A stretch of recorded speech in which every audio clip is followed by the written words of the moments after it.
Welcome to this edition of Education Matters. I'm Shirley Brandman, President of the Board of Education and your host. On today's show, we'll be discussing the importance of social-emotional learning for our students and how Montgomery County Public Schools is integrating social-emotional learning in our schools. And to help me start the conversation, I am delighted to welcome Molly McCloskey.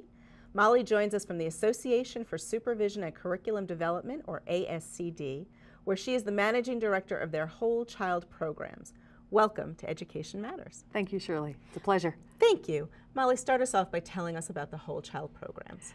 Whole Child initiative at ASCD really began with a sense that we have a believing doing gap in education. We believe a whole child approach works. We believe that we have to take care of kids across all development, social, emotional, civic, physical, academic, and yet we had entered a time when we were largely focused solely on the academic to our detriment. So this is really about recognizing that as part of education, we need to be thinking about the child more broadly than just strictly academics. That's correct. In fact, we know through research and through our own common sense that when kids are healthy, when they're safe, when they're engaged, when they're supported and challenged, they succeed at the highest levels, regardless of circumstance, regardless of other factors, and they succeed far beyond high school graduation into post-secondary education, whatever form that may take, meaningful careers, and active, effective citizenship. So how do your programs work with schools? How do you work with people who've got boots on the ground? We have really said to the education community around the world, we believe each child in each school, in each community, must be healthy, safe, engaged, supported, and challenged. We want to help you root that in your own school improvement process, and we want to help you engage all of the adult stakeholders, the families, the community members, the coaches, the ministers, the social service providers, the mental health service providers, and on and on and on, so that we're all locked in this So you're conspiracy. not just saying that it's just the classroom teacher who has to change his or her behavior. You're saying this is really everybody who's touching the student. Absolutely, absolutely. And the classroom teacher is certainly a critical role. I started my career as a classroom teacher, but I spent the bulk of it as a school counselor. I have a role in this situation, in this opportunity for young people. Principals have a role, all cafeteria staff has a role, secretaries, and truly all of the adults. You imagine what it would be like in our society if as adults we decided kids must be healthy, safe, engaged, supported, and challenged. So help us think about it. I think people have a general understanding when I send my student off to school, I expect there'll be a teacher is going to teach reading, a teacher is going to teach math, a teacher is going to teach science. How does this fit in, this vision of really addressing the whole child? You know, maybe I can do best by giving you an example. And I'll take one from my own life. My daughter is socially gifted in the best sense of the word. And what does that mean? Perhaps not traditionally academically gifted, but she could make friends with this table. Okay. Lifelong. Wonderful social emotional skills. As we went into freshman year finals week, we knew that that was going to be a challenge for her. Testing always is. And in a two-educator family, poor kid, she was getting a lot of coaching on study skills. We were working very, very hard to make sure she could perform on the tests. In the middle of that week, Nick, the boyfriend, broke up with her by telling someone else. As a 14-year-old girl, she truly said to us, "How can I study for Spanish when there's no love in the world?" And she was right. It had nothing to do with the quality of the curriculum. It had nothing to do with the quality of her teachers. The reality is, as only a 14-year-old girl can experience, her heart was broken. And she actually failed her next 3 finals. Had she had to repeat those classes, it potentially would have turned her off from school forever. Luckily, we weren't in that situation. These weren't high-stakes exams for her. They certainly were for the school, and I think the school was counting on her grades in many ways.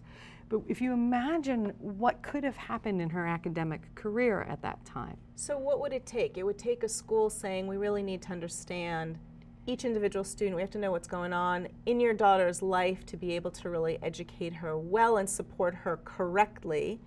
And that has to factor into our vision of how we educate her? Exactly. That factors into your school climate and culture.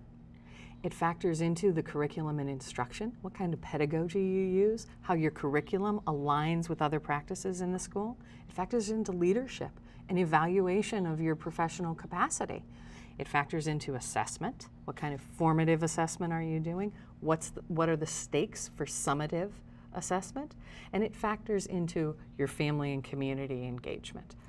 So we have a new superintendent, Montgomery County Public Right. Schools, who started to talk about social emotional learning very Absolutely. explicitly. Help us understand, so what really does that mean? Social emotional learning is really what in some cases gets called soft skills, and it's such a misnomer because in fact they're very hard skills. They're the skills that help you function in your career through relationships. They're the skills that help you manage your time, manage your emotions, manage your reactions to things. It's self-awareness. They're the skills that help you make responsible decisions by weighing possibilities against your own system of values, your own understanding and beliefs. They're those skills that really help you function in a social environment, which all of us as adults work in, live in. So part of, if we're really committed to having our students ready for their future options, you're saying this is an important piece of that readiness, the ability to deal with your world in different ways. But how do we do it? How do we teach it? There's really a number of different ways. One, you do have to explicitly teach it. And the research indicates that when the classroom teacher in particular does that, it's most effective. Direct teaching, you can teach responsible decision making, you can teach empathy, you can teach caring. The second piece of that is modeling and making sure that every adult who interacts with a young person is modeling those pro-social skills, and that there's an agreement across the adults about how we will do that, how we'll name that experience, how we'll demonstrate for young folks that this is important to us. Relationships matter. How you interact with others matters. So have you seen this work effectively? Can you share? Absolutely. In fact, there's great research. One of the real gurus, or one of the organizations that's done tremendous work in this, is the Collaborative for Academic, Social, and Emotional Learning, otherwise known as CASEL. They did a meta-analysis about 3 years ago of social emotional learning programs, both delivered in the classroom and delivered after school. And their research indicated exactly what you would predict in terms of behavioral outcomes. Behavioral incidents went down, school climate went up. Great, those are critical and important pieces of data, but here's the real kicker. Okay. Academics went up. Academics went up to the tune of 11 points. That's a far greater jump than many of our academic, supposedly, interventions. So what they were finding was, by focusing on some of the social emotional learning skills, not only were they affecting how kids interacted, how adults interacted with kids, but they were actually impacting academic achievement. Absolutely. And did this look at elementary, secondary, both? Both. Both. Both. It really matters across the lifespan, and I think folks assume it's more common in elementary schools, and yet when you think about adolescent development, wow, self-management, responsible decision making, understanding and empathy of other people is really coming to a developmental head, if you will, in our adolescents, in our middle school, in our freshmen, our ninth graders overall especially. That's the time to work on identity and understanding. So Molly, when you talk about the whole team in a school having to sort of embrace this, is it daunting? Do teachers, do administrators feel like, you know what, I'm not trained in this. I don't have a background. Can I do this? Yes, sometimes they do. They think I need some specialization, and I'm really not talking about that level of intervention. You do have expertise in the school in the form of your counselors, your school psychologists, your PPWs, and when there is an occasion where you need that expertise, then they're wonderful resources. But every teacher does have the skill to do this, every secretary, and I'll tell you how I know that. If you think about your own favorite teacher and begin to describe him or her, you'll start identifying those characteristics which we're really asking for in our educators now. We're asking them to care about kids, and frankly, we're asking them to kick the kids' butts a little bit, right? We're asking them to be healthy, safe, engaged, supported, and challenged. Most important word being and.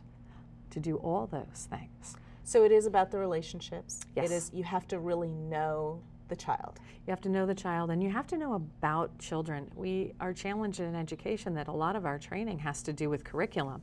We take lots of classes in methodology, and we only take one child and adolescent growth class.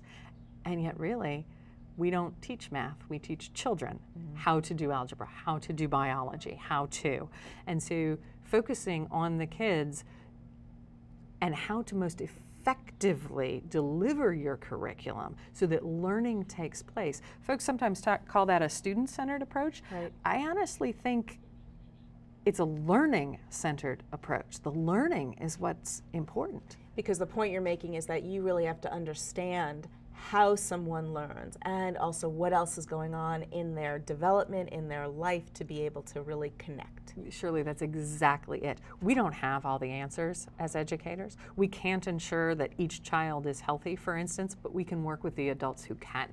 Molly, come back to the questions you say we have to ask ourselves if we want to get started. If I'm an administrator at a school and I'm committed, I see the value, what are the things I need to talk about? Are the children in my school healthy? How do I know? What have I and the other adults done to make it so? And what have we taught them so they can keep it so? And when you say healthy, you don't mean just have they had their vaccinations done at the doctor's office. I do mean that. I also mean what's their decision making in terms of health behaviors? How are we helping them understand nutrition, not just in our health class, but in our cafeteria? How are we integrating real physical activity in meaningful ways? Okay. Mental health, social health, cognitive health. So that's, are they healthy? Wash, rinse, repeat. Are they safe? How do we know? What data do we literally have? What have we done to make it so? What have we taught them? Are they engaged? Are they supported? And are they challenged? When you see young people who are having a challenge, academically, behaviorally, socially, asking those 5 questions will help you find the answer. Right. When you see a school which is having a challenge, asking those 5 questions will help you figure out where to focus. We're tempted often to go to a challenged answer. Our test scores aren't right. We need tutoring. Not if they're scared. Right. Not if they're hungry. So we need to have people see that the research actually suggests that the overall improvement we're looking for, including improvement in academics, is going to be grounded in some of these basic questions. Absolutely. The exact outcomes we're looking for, because we do want our kids to be high academic achieving. We do want them to really be prepared for post-secondary education, for meaningful careers, and for active, effective citizenship. And we get there by looking at the whole child. We get there by looking at the whole child. Thank you, Molly. That is all the time that we have for this segment. I want to thank my guest, Molly McCloskey, for joining me today. We're going to take a short break, but stay tuned for more Education Matters.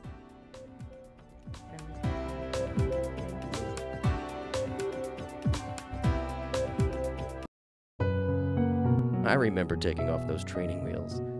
That was a big deal.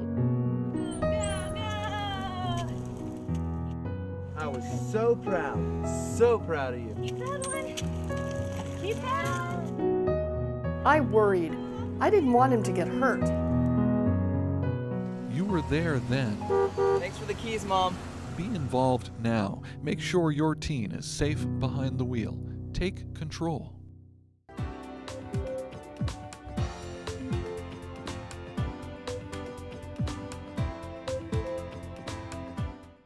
Welcome back to Education Matters. Today's topic is social and emotional learning, and for this segment I am pleased to welcome Brian Bartels. Brian is the Director of Psychological Services for Montgomery County Public Schools. Thanks for being here, Brian. Glad to be here. Thank you. And also joining Brian is Karen Scharff. Karen is the Staff Development Teacher at Rocky Hill Middle School in Clarksburg. Welcome to Education Matters. So Brian, in the first segment we were talking a little bit about social emotional learning and what it means, but what does it mean for us here in Montgomery County Public Schools? Well, social emotional learning has many different definitions in the literature, but here for us it means it's the culturally and developmentally appropriate instruction of students in some of the core competencies that Molly described previously, but then it's also the application to learning in the school setting. So it's helping kids recognize, manage their emotions, develop goals, make responsible decisions, appreciate the perspective of others, And it's problem seeing solving. that as an explicit part of our work in school. Exactly. Incorporating it into the classroom in many different ways. It can be diverse ways, from teaching maybe a unit on To Kill a Mockingbird and conflict resolution and how that theme is addressed in the literature. It can be in social studies lesson. It can be in classroom meetings where the teacher's working with the whole class kind of on identifying rules for problem solving and respect, to school-wide assemblies. But we infuse it throughout the day in the classroom setting. And then when issues arise, when kids might have conflicts, maybe it's adding another level to it. Maybe whether it's in a small group counseling session or with the administrator during a disciplinary conference, kind of drawing on some of those skills. And that was a little bit what Molly was saying, is it's not just something that's happening in the classroom, it really is the building. So there may be ways in which it's coming up in teaching, it may be ways in which it's coming up in smaller sessions with students, with others. So Karen, you at Rocky Hill have really embraced social emotional learning. Talk a little bit about how you came to it and what it means. Well, we really came to it when we started looking at why were our kids who weren't being successful, what was keeping them from being successful? What were some of those obstacles? And so you were looking at academic We were looking at academic, absolutely. And how did that lead you? Yeah, and so what we saw was that there were kids who did have academic gaps, but they had been taught this material, they hadn't accessed it, they hadn't really grasped it. So what was getting in their way? What were those obstacles? And we watched the kids, we went through every class in the building, and we really saw that they weren't putting in the effort. They weren't motivated to do that, and when we talked with them about why not, they didn't really know. They couldn't put a word to, well, what does it mean to work hard? I don't, do what my teacher says. So it wasn't that they were saying it's because I don't like math. There was something. Oh, they sometimes said that too. They sometimes said that too. But why don't they like math? What is it that turned them off? How can we address that? How can we relate to that? Because emotions are really important for them to be able to grasp the material. If they start the day saying, I don't like math and I'm not going to get anything out of it, then they're not going to get anything out of it. And we need to help them manage that. And we, as the adults in the building, need to be presenting our lessons in a way that they can feel comfortable and competent to get there, and we need to help them deal with the skills to manage that. Can you give an example, Karen, of something I might do if I were standing up in front of a group of students that would make it more welcoming or might anticipate that? I think the main thing that we talk with our teachers about doing is taking the time to reflect on this. How are you feeling? What can I do to help you? What can you do to help yourself? And thinking about, we're going to be working in groups now, what do you think will be helpful for you to get the most out of learning from this group? How did that go for you? Did that work? Did it not work? So a lot of that I think is important. And then the other piece that I think is critically important is role modeling and showing kids that I'm struggling sometimes with my own emotions and here's how I'm dealing with it. Or I'm struggling with planning long term because I feel overwhelmed. Here's how I'm dealing with it. How do you think you might handle this? So what was the initial reaction when this came up at Rocky Hill? We really started through Carol Dweck's work on growth mindset and encouraging kids to adopt a growth mindset. And it was, I've been doing training at Rocky Hill for 12 years, this is my 13th year, and this was the piece that people loved. And they came to me, the teachers came to me and said, I tried this with my kids at home, and it has made a huge difference in my life and their life. So they loved it. So for those who missed the reading group last year, let's talk a little bit about what is mindset really encouraging you when you say they said, I did this with my kids, what's this? So there were a lot of different aspects to it. The piece that they were first starting with is praising kids for their effort and not praising kids for their intelligence or their outcomes, but really for the process. And that is a big switch in language, and language really matters and it really makes a difference for our kids. So when we're making the connection, your effort, your stick-to-itiveness, your willingness to try things that are hard and not give up, that really does connect back to social emotional learning. Absolutely. I may not, that's not caught necessarily in a standardized test, but it's my ability to stay with things that are hard. Right, and we teach kids lessons about how to be persistent. What does it mean? How to get unstuck if you're feeling stuck. What are some strategies you can use? So we do that on an academic basis, but we also talk about how do you feel about this and how can you use your feelings to take a break, to move forward. If you're feeling frustrated, what are you going to do about that?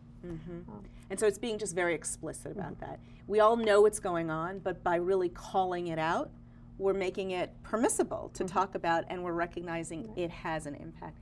And what have you seen at Rocky Hill? One of the things we're doing too is creating a shared language so that kids, parents, and teachers can all talk the same language about how do we do this. And that has been a very powerful part. And that we have noticed kids and teachers talking about, for example, resisting the marshmallow. We did a lesson on the marshmallow test. That was a impulse Okay. Delayed Don't eat it right gratification. now. Don't eat the marshmallow right away. And so for the entire week after the kids had that lesson, the teachers would say, don't eat the marshmallow. And reminding the kids And to that get was your back to cue. work. That was their cue. And the kids would say, I'm feeling tempted by the marshmallow. What can I do? Right. And so it really became kind of a community of learners where we're sharing this vocabulary. So Brian, if we want our school system, our whole school system to embrace this, what are the pieces of that? What do we need to do and what are we doing? What are the steps we're taking? Well, I mean, as a parent, you know, I think some of this is just intuitive. We all want, for our children, we want them to achieve and be successful. But that's not all we want. We want our kids to flourish. We want, you know, life inevitably is going to present us with challenges, and we want our children to be able to successfully deal with the challenges that will be unpredictable. So it's incorporating it into everything that we do in the classroom, but also, you know, across the school building. And it really does have a direct relationship with school climate. It's making schools caring environments where kids feel supported. Some of the ways we've been doing it kind of already is last year, you know, we're aware of the issues that are nationwide with bullying. Absolutely. And so last year we had a meeting with all school administrators, and each school sent the school counselor, and we brought in a national expert, Dr. George Baer from the University of Delaware, and he really focused on school disciplines, school climate, but also the link to self-discipline. And that's what Karen's describing, is kind of how do we promote self-discipline with students.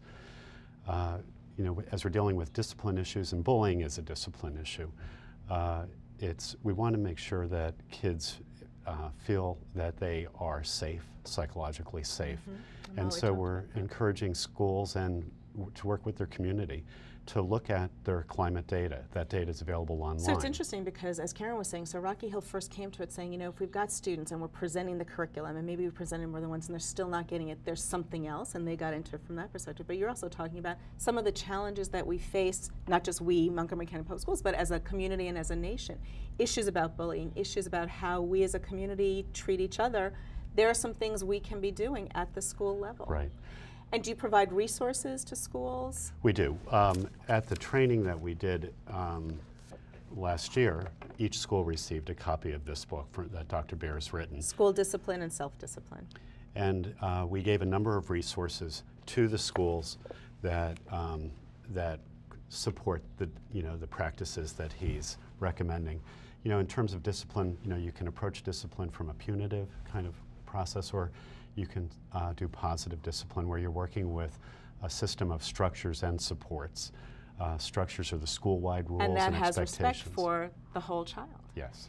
Karen, how will students at Rocky Hill, how do they feel, what's different if I'm a student at Rocky Hill? From all of our survey data from talking with kids really feel like they belong. And when kids don't feel like they belong, we have programs in place to try to reach out to them and help them feel that they belong. And I think that's a critical piece for all of our kids, but in particular for our middle school kids, for our young adolescents. They have to feel connected to the place where they're going every day. Well, and you know, I will say as a board, we talk all the time about the research really says if a student feels like there's any adult in that building who cares about him or her, the connection to that and their academic success is powerful. And one of the things we look at is that people are having joy in their learning, that it is not just learning to the test, taking the test, seeing what you got wrong, and moving on, that we are really enjoying ourselves as we learn because we're a community that does that. Oh, that's such an important thing. I can't imagine any parent who doesn't want to feel like what my child is getting out of this is they're loving learning, because that's what you will keep with you. So Brian, talk a little bit about what should parents know and what is the parent piece of this? Well, there's so much of it that parents want to know in terms of really reinforcing what the message that the kids are receiving at school. There is a lot of literature on this now. The whole field of positive psychology, the last several decades, there are a lot of good resources in that literature that parents can draw upon. The collateral benefits of this, Molly mentioned how that meta-analysis showed an 11 percentage point gain on achievement tests.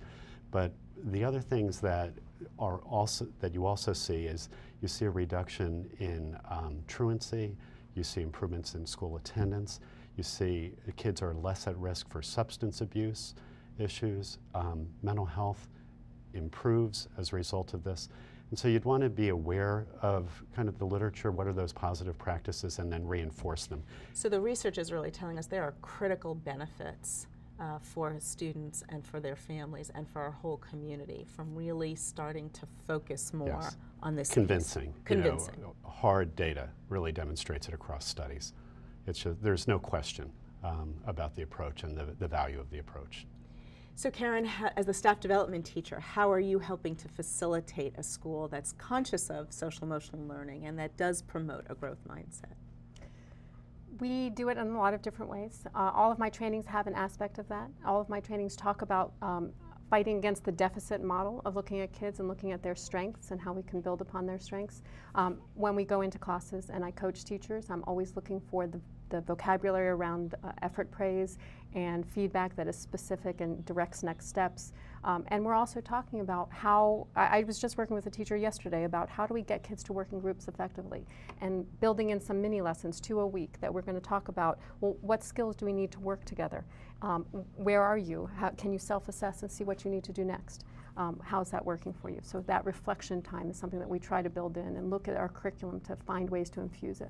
You know, we talk about how limited our imagination is about what the future is really going to hold for our kids, but we all know that if they can work well with others, if they can regulate and manage themselves, if they do feel safe and healthy, that they are going to be readier for the choices in the future. So it does make sense for us as a public school system to be embracing these ideas. Well, as we wrap up, I'm just going to let you each say, Karen, anything else that you'd like to share with people about social emotional learning that you think they should understand?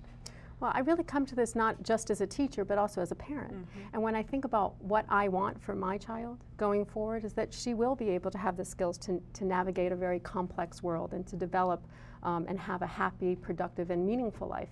And really, the academics, I believe, will take care of themselves. But these skills, these are the ones that she really needs.